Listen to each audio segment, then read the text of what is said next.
নমস্কার, আশা করি সকলে ভালো আছেন, সুস্থ আছেন। আমি এখন এই মুহূর্তে চলে আসলাম আপনার রূপশ্রী শিল্পালয় দেঞ্জিপুকুর পাড়ে। এখানে এসে দেখতে পেলাম যেহেতু সামনে হচ্ছে সরস্বতী পুজো, তো সরস্বতী পুজোর প্রস্তুতি হচ্ছে অলরেডি শুরু হয়ে গিয়েছে। একদম ছোট প্রতিমা অলরেডি হচ্ছে এখানে প্রস্তুত করা হয়েছে। আমি আপনাদেরকে দেখাই ফার্স্টে ছোট সরস্বতী ঠাকুর।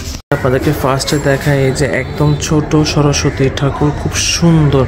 মাত্র হচ্ছে আপনার সরস্বতী পুজোর প্রতিমার কাজ হচ্ছে শুরু হলো। এই যে একদম ছোট সরস্বতী ঠাকুর, আমি যদি একটু জুম করি, এই যে খুব সুন্দর প্রত্যেকটা প্রতিমা, খুবই সুন্দর। আমি যদি একদম ছোট সরস্বতী ঠাকুর এই মুহূর্তে দেখাই, এই যে এটা খুব সুন্দর একটা ছোট সরস্বতী ঠাকুর। যদি আপনাদেরকে দেখাই, এখানে সরস্বতী ঠাকুরের কাজ মাত্র হচ্ছে শুরু হলো। এই যে একটা দুর্গা ঠাকুর দেখতে পাচ্ছি, যতটুকু আমি বুঝতে পারছি এটা হচ্ছে সিমেন্টের। যদি আমি দেখাই তাহলে এটা হচ্ছে কালী ঠাকুর, এটা হচ্ছে সিমেন্টের। কাকু এটা সিমেন্টের না, এটা হচ্ছে ফুল হচ্ছে সিমেন্টের। এই যে যদিও বা কাজ অনেকটুকু হচ্ছে বাকি রয়েছে। আর এটা হচ্ছে আপনার বিষ্ণু ঠাকুর। এই যে এটারও কিন্তু কাজ মাত্র এখনো শুরু হলো, অনেকটুকু হচ্ছে কাজ বাকি রয়েছে। এই যে কাকু হচ্ছে এখানে কাজ করছেন।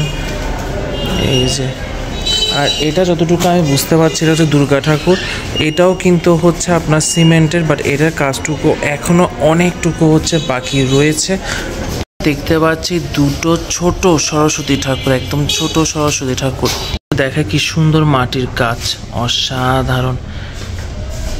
এই যে এখানে দুটো, 1 2 3 4টা 5টা ছোট সরস্বতী ঠাকুর দেখতে পাচ্ছি। এগুলো মাত্র হচ্ছে মাটির প্রলেপ হচ্ছে দেওয়া হয়েছে, এখনো অনেকটুকু হচ্ছে কাজ বাকি। যদিও বা এখনো সরস্বতী পুজো অনেক দেরি রয়েছে। আমার জানার মতো হচ্ছে ফেব্রুয়ারি 3 তারিখ হচ্ছে সরস্বতী পুজো, অনেক দিন বাকি রয়েছে বলতে গেলে। তো তাহলে ছোট ভিডিওটা এখানে শেষ করছি। যদি ভালো লাগে তাহলে কিন্তু অবশ্যই শেয়ার করবেন। শেয়ার করলে আমার কোনো লাভ হবে না, কিন্তু শেয়ার করলে হচ্ছে আরও অনেকজন, বিশেষ করে যারা চট্টগ্রামের বাইরে রয়েছেন তারাও হচ্ছে দেখার সুযোগ পাবে। আর যারা যারা চট্টগ্রাম থেকে দেখছেন অবশ্যই কিন্তু কমেন্ট করতে ভুলবেন না। নমস্কার।